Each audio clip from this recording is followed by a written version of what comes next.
Saludos, les habla Carlos Barberi y hoy quiero hacer un conversatorio o un debate o una argumentación o un comentario acerca de la línea media ósea, también llamada línea media verdadera,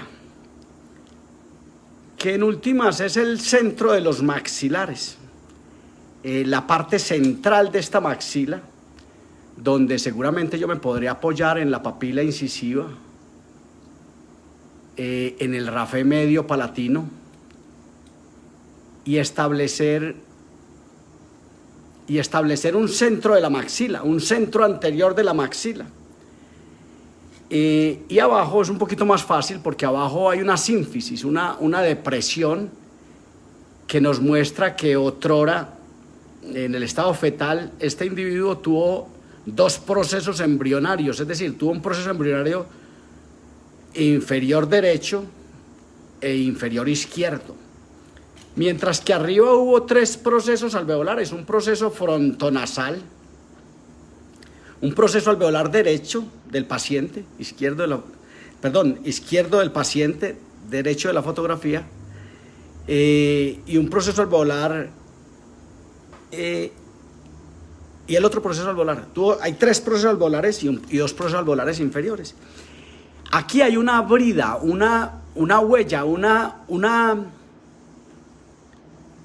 huella que denota que estas dos entidades alguna vez se juntaron. No obstante, aquí no hay ninguna sutura, pero sí hay una depresioncita que, si la vemos de perfil, se aprecia muy bien, y es el centro esquelético de esta entidad, que no tiene nada que ver con que estos dos dientes estén coincidentes con este centro. De hecho, si este paciente hubiera perdido un canino, o se lo hubieran sacado, porque a veces hay quien cree que ante estas alteraciones lo ideal es sacar los caninos, es posible que alguien haya dicho que haya decidido sacar un canino deciduo y por ende la línea media dental termine desviándose. Y esa línea media dental, a este momento de mi desarrollo intelectual o académico, me da la impresión que nos confunde mucho, que el término línea media lo manejamos todos, lo maneja incluso el paciente, y peleamos demasiado porque esta línea media dental, el centro de los dientes, coincida con el centro de los dientes superiores. Y entonces a veces creo yo que nos confunde esa apreciación subjetiva de la estética dental, pero a veces asimismo como que no evaluamos el centro, como que no evaluamos la condición esquelética de esta maxila y esta mandíbula esquelética. Estos centros de esa mandíbula que estoy llamando, de esa mandíbula, y ese centro de esa maxila, se llama la línea media ósea esquelética, o la línea media ósea verdadera, o la línea media ósea, o la línea media verdadera, o la línea media ortopédica. Y esto es muy importante que lo tengamos presente en el proceso de crecimiento de los niños, porque a veces creo que seguimos en esa distracción estética de la ortodoncia, de creer que estas dos líneas deben coincidirse. Entonces yo le he traído un casito, que es este caso, donde yo le voy a mostrar que este centro de esta maxila, de este maxilar superior, de este hueso maxilar, este centro de este hueso maxilar, este centro de esta mandíbula no está coincidente con respecto a este centro. Y por ende, también es posible que esta entidad llamada maxila o hueso maxilar, con respecto al centro del cráneo, con respecto a la base craneana, esta entidad esté desviada hacia este lado. Esta entidad podría desviarse cuando las apófisis pterigoides del esfenoides son afectadas por cualquier tratamiento, por cualquier presión que le hagamos a este hueso maxilar atrás, y por ende a un hueso que hay acá, que es el hueso palatino, y por ende a unas apófisis pterigoides, a unas patas de ese murciélago llamado esfenoides, que también entran verticalmente y salen casi aquí a la altura de las coanas. Entonces, que esas patas de ese esfenoides sean obligadas de pronto a venirse hacia atrás, o que se venga más una pata que la otra, y eso va a crear una asimetría de la maxila. Pero por el momento no vamos a llegar a esa especulación, que tendrá que hacerse mediante una radiografía facial anterior, una radiografía de ATM, por ejemplo, con boca abierta, y evaluar la simetría de esta maxila. ¿Quién es esta maxila con respecto al cráneo? Pero vamos a despreciar eso y vamos a suponer que aquí hay una desviación de la mandíbula, porque esa desviación de estas líneas medias óseas puede estar dada por una línea, por la desviación de esta maxila, o porque esta entidad, la entidad dinámica, el hueso dinámico del cráneo, que es la mandíbula, termina posicionándose de una forma u otra. Ahora, entendamos que aquí las líneas medias, la línea media esquelética coincide con las líneas medias dentales. Entendamos eso también para que sigamos este análisis. Atento con este análisis, que esto es geometría proyectiva. A veces creo que con algunas dificultades de interpretación ante el desconocimiento y ante la formación académica que no nos abona mucho en ese campo de la geometría proyectiva. Entonces entendamos esto y entendamos que esta mandíbula puede estar desviada hacia este lado. Pero atento, yo me he parado en esta discusión en el plano frontal. La coincidencia o no coincidencia de las líneas medias óseas corresponde a un plano del espacio que se llama el plano frontal. El plano frontal alude la coincidencia o no coincidencia de estas entidades. Es el plano frontal. Yo estoy hablando desde el plano frontal, pero es posible que alguien desde el plano transversal, desde la anchura de las arcadas, se pare en esta discusión diagnóstica, y en esa discusión diagnóstica termine creyendo que hay una mordida cruzada, y en el diagnóstico clínico de repente aparecerá mordida cruzada unilateral derecha del paciente. Es posible que quien comience ese análisis por ahí está ignorando, despreciando lo verdaderamente importante de este paciente en el análisis diagnóstico, que es el plano frontal, una desviación de la línea media ósea inferior hacia este lado, que puede estar dada por un macrocondilismo por un lado, o un microcondilismo también podría ser, o una desviación funcional de la mandíbula ante este escenario oclusivo, un escenario oclusivo que no le ofrece una muy buena posibilidad de alojarse. Y entonces aparecería lo que se llama una línea media, una mordida cruzada unilateral falsa. Falsa es porque la mandíbula, que le debería corresponder estar cúspide a cúspide, es decir, estar de esta manera, cúspide a cúspide, así como hizo esta deflexión hacia este lado, podría haberla hecho hacia este lado. Esta mandíbula es un hueso móvil, suelto, dinámico. Entonces esta entidad puede desviarse hacia este lado, desviarse a este lado y mostrarnos una línea media ósea, una mordida cruzada unilateral falsa. Es decir, que hay un acompañamiento, se llama una lateroclusión también, que es distinto al laterocolapso. Es decir, que haya una lateroclusión, que la mandíbula se esté desviando hacia este lado porque encuentra más comodidad intercuspidatoria, o porque tiene unas asimetrías que está desarrollando facialmente, donde podría haber un globo ocular en un mayor volumen, y por ende una fosa ocular donde finalmente se está creando asimetrías, pero no nos metamos hasta allá. Entonces, este paciente tiene una desviación funcional y aquí hay una mayor comodidad intercuspidatoria. Pero es posible que en esa ausencia de fundamentación biomecánica o biofísica en torno al análisis de esto, alguien decida tratar esta mordida cruzada. No, es que tiene mordida cruzada el paciente. En la historia del paciente está muy claro, hay mordida cruzada por un lado, y por ende el lado a tratar. Entonces ponemos un tornillo unilateral, que tampoco existe como tal. El tornillo unilateral como tal no existe, el tornillo unilateral como tal no puede existir.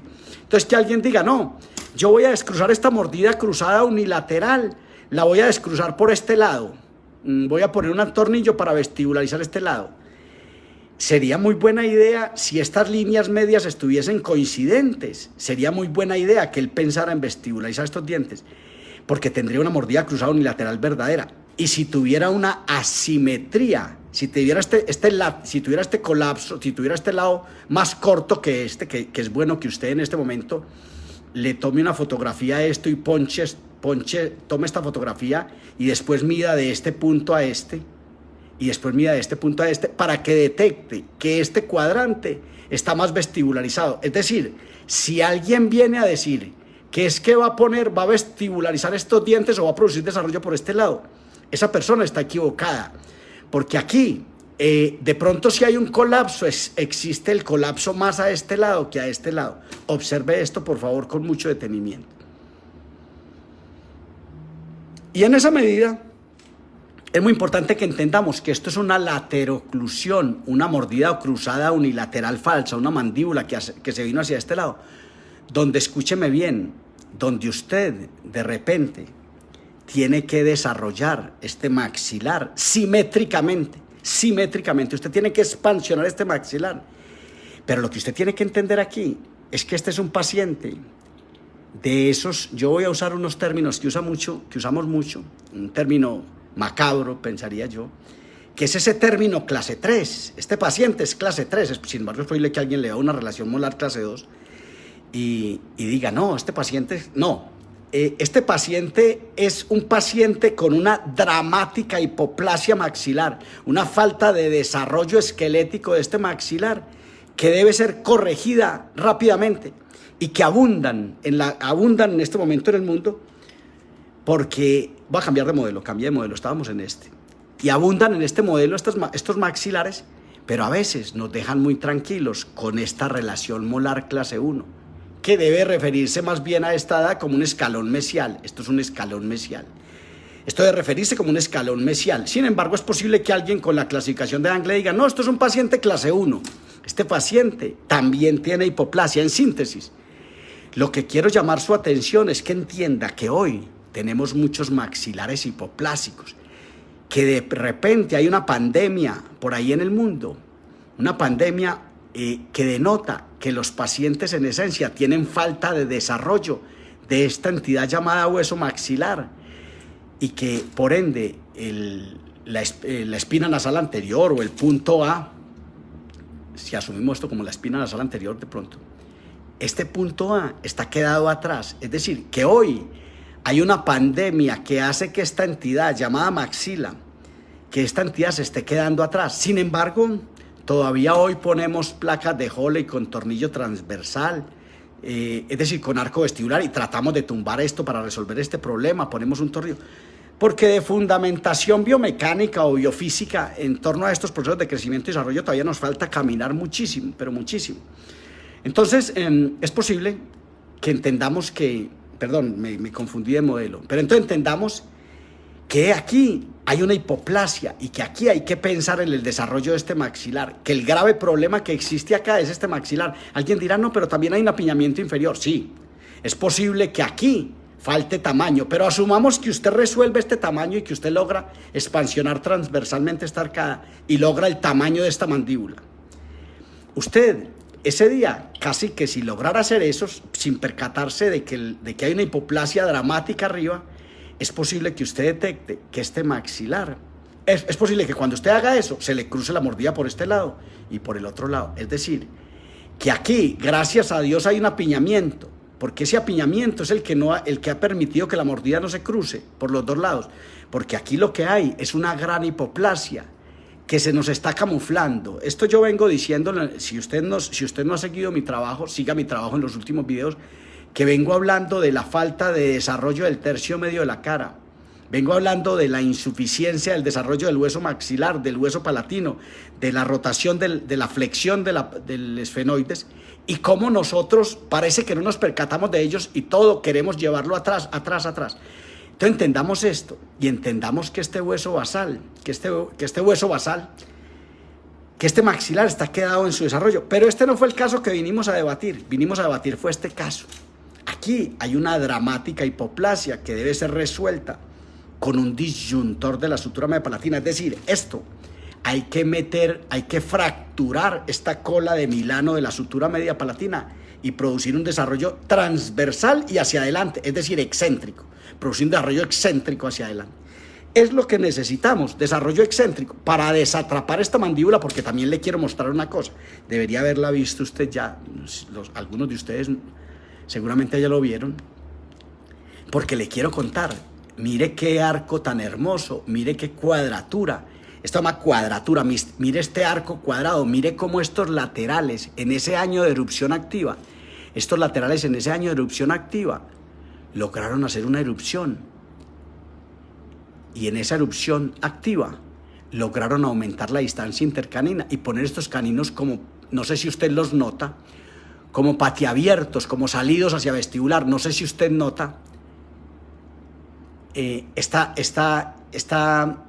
este hueso basal y este hueso alveolar. No sé si usted nota cómo fisiológicamente estos laterales fueron capaces de aumentar la distancia intercanina, porque cuando empezaron a hacer su erupción, seguramente si hubieran hecho erupción atípica, si hubieran estado por este lado y no hubieran sido capaces de conseguir el aumento de la distancia intercanina. Entonces tenemos una mandíbula con una excelente cuadratura, con un excelente desarrollo y con 1.7 milímetros sobrantes, que es el leeway, el espacio diferencial, el espacio de recambio, con un espacio para que estos 6 puedan caer a recoger 2 grados de inclinación amesial con respecto a este plano cruzal. Es decir, a que no estén así perpendiculares como están ahora, sino que recojan el leeway y que se caigan amesial, que se caigan 2 grados hacia mesial. Recordemos que este 6 tiene una inclinación hacia mesial, un desfase hacia mesial de 2 grados, y estos 2 bicúspides que van a salir acá también tienen 2 grados de desfase hacia mesial. Igual, estos 2 bicúspides que tendrían que salir acá deberán salir con un desfase de 2 grados hacia mesial, estos 2 bicúspides, mientras que este 6 va a salir debería estar con 5 grados. Pero aquí no contemplemos esto, porque aquí hay una micrognasia, una hipoplasia, un retrognatismo. ¿Qué es lo que tenemos que resolver? Debe haber un problema con muchos déficits de desarrollo de la respiración, con los senos paranasales y con los senos de los huesos neumáticos, sin la más mínima ventilación. Un paciente que habrá que enseñarle a respirar, porque es posible que usted logre hacer una disyunción en este maxilar, pero si usted no logra enseñarle a respirar a este paciente, es posible que no logremos ningún objetivo. Aquí hay una hipoplasia, un retrognatismo, una deficiencia del desarrollo, y como tal, esto no se resuelve con un aparato funcional. Usted tiene que venir en este paciente, que debe tener 6, 7 años, a disyuntar la sutura media palatina y a llevar esto excéntricamente hacia adelante. Es posible que de repente hasta requiera de una máscara de protracción, pero no hablemos de la máscara, hablemos de este tamaño. Entonces, este paciente tiene una deficiencia en el desarrollo y lo que hay que hacer es una expansión simétrica, no asimétrica. Y entonces lo que quiero decirle es: abandonemos esta discusión de la mordida cruzada unilateral. Gran parte de las mordidas cruzadas unilaterales que se ven diariamente deben ser juzgadas y evaluadas con la línea media ósea inferior esquelética, la línea media esquelética. Olvide la línea media dental. Por Dios, el objetivo de este video es una discusión que tenía hace un rato con un compañero, con un amigo, con un odontólogo de mi ciudad, donde en última instancia parece ser que la línea media ósea como que no es considerada, como que todos tienen presente la línea media dental en vuestros cerebros, pero que definitivamente no estamos pendientes del centro de la maxila y del centro de la mandíbula. Esta es una línea media esquelética que tenemos que contemplar. Esta mandíbula hay que desatraparla y hay que sacarle esta maxila, desarrollarla transversal y anteroposteriormente y venir y arropar esta mandíbula como debe ser. Y quiero entonces conversar esto. ¿Qué es esto? ¿Por qué estos 6 se quedan de esta manera? Se quedan casi que esfoliando, reabsorbiendo la raíz de este segundo molar deciduo. ¿Por qué se quedan de esta manera? Esto es latente, que este paciente tiene una deficiencia en el desarrollo. Mire estos 6, mire estos 6 donde están ya, ¿a qué altura están? Mire estos 6 inferiores. Pero mire este 6 donde está. Esto es deficiencia del desarrollo de este maxilar, y como tal, Usted no tiene cómo alcanzar este desarrollo más que disyuntando la sutura media palatina. Estos días haremos un videíto de la disyunción, porque la disyunción, que es una gran herramienta, de repente no hemos aprendido a manejarla con los protocolos adecuados. Todos tenemos protocolos de mediana, protocolos lentos, protocolos muy lentos para conseguir desarrollo alveolar, incluso más que lentos. A veces creo yo que todavía hay gente que activa los tornillos 2 veces por semana. Cuando un tornillo no admite, una expansión no admite que le activen un tornillo 2 veces por semana.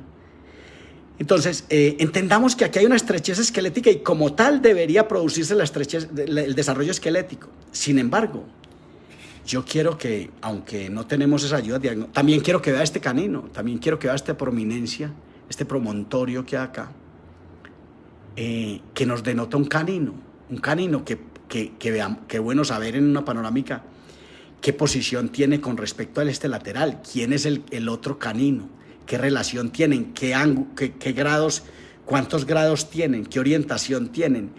Este paciente necesita una disyunción. De hecho, el doctor me hablaba precisamente de este caso que es de él. Qué bueno. Entonces, este paciente necesita una disyunción esquelética. Esto no se puede alcanzar de otra manera. Esto es, estamos atrasados y si hubiera visto antes, de pronto se hubiera podido resolver con algún otro aparato. Pero aquí hay una estrechez esquelética que tiene que resolverse y que si no se resuelve antes de 7 años de vida, de pronto va a ser muy difícil hacer algo por este paciente.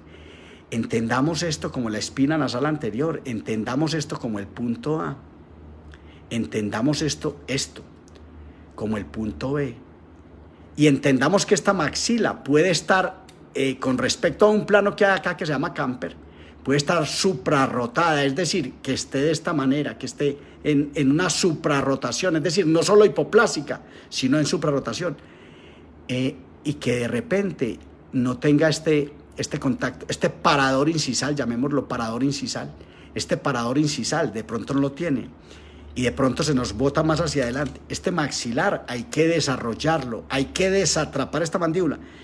Yo no sé si usted sigue mi trabajo, pero me gustaría que revisara lo que estamos haciendo, porque es que con un solo video yo no le puedo mostrar todo esto, pero necesitamos desarrollo de la maxila hacia adelante. Estamos atrapando la mandíbula y en síntesis voy a cerrar el video y le voy a decir lo siguiente.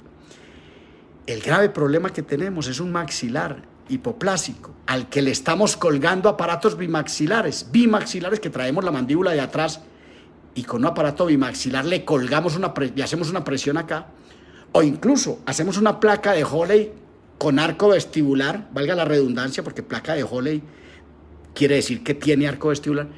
Hacemos una placa de Holley con tornillo transversal y la llamamos de Schwartz. La placa Schwartz jamás tuvo arco vestibular, jamás. Pero algunos le dirán, no, es que yo lo separo. No, yo el arco vestibular lo separo, yo lo pongo aquí. ¿Para qué lo separa?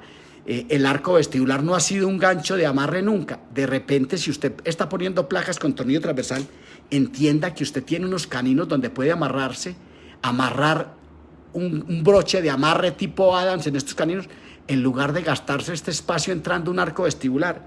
Este es el otro caso que traje de comparación, que también quiero que lo vea, que también quiero que vea esto.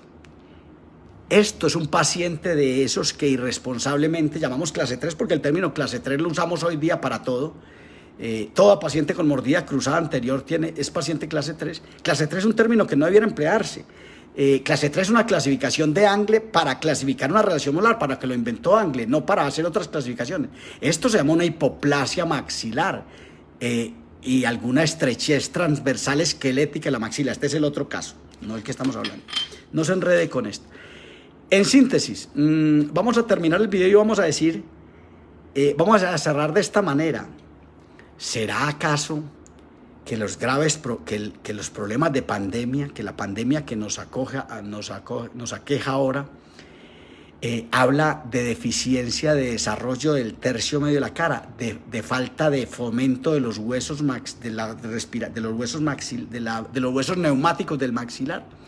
¿Será que estamos entendiendo que aquí hay un hueso que se llama el etmoides, que traduce colador, y que se entra por aquí por la crista gali, por la cresta de gallo, aquí se entra al hueso frontal, que voltea, el hueso frontal tiene una apófisis acá, y voltea de esta manera, y está roto, el hueso frontal, si lo miramos desde abajo, está roto, y tiene un espacio que se llama la sutura etmoidal, el espacio etmoidal,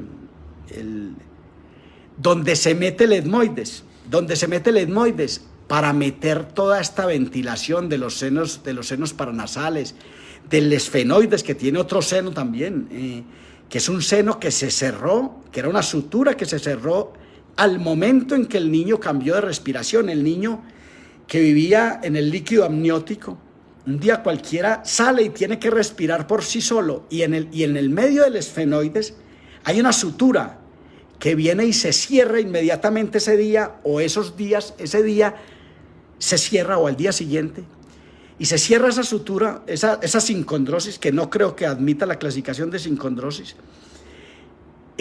Se cierra esa sutura y deja una cámara de aire, el seno esfenoidal. Tenemos unos huesos que la literatura, que la medicina dice que son para alivianar el cráneo. De repente, cuando el ser humano respira, levanta su cabeza, levanta al momento de respirar y oxigena todos estos huesos neumáticos, que dice la literatura que son para alivianar el cráneo. No, son para ayudarle a la cabeza a conseguir ese desarrollo hacia adelante del viscerocráneo, de que la base craneana, que está más o menos aquí, la base craneana, produzca el desarrollo del viscerocráneo hacia adelante. Pero no, todo esto se nos está quedando, la espina nasal anterior la espina está quedando. ¿Por qué? Porque aquí debajo al lado de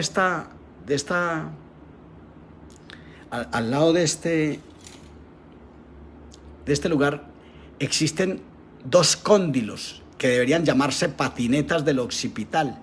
Aquí en el foramen magno, en el foramen mayor, en el agujero mayor, aquí hay dos patinetas, dos patines que se posan en la primera vértebra cervical, que es el atlas, y aquí, cuando se posa en esa primera vértebra, es donde se da el desarrollo de este cráneo anteroposteriormente. De hecho, esa relación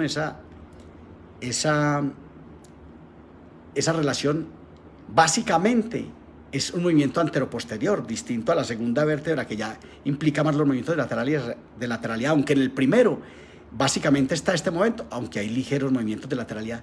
Pero aquí es donde el equilibrio de esta entidad hace que esta espina nasal anterior, a través de este hueso, de este hueso que hay acá, que es el vómer, que está encima de la maxila y encima del hueso palatino, donde se insertan el pterigoideo, donde se inserta el pterigoideo lateral, donde se insertan las apófisis pterigoides, que son estas, ¿cierto?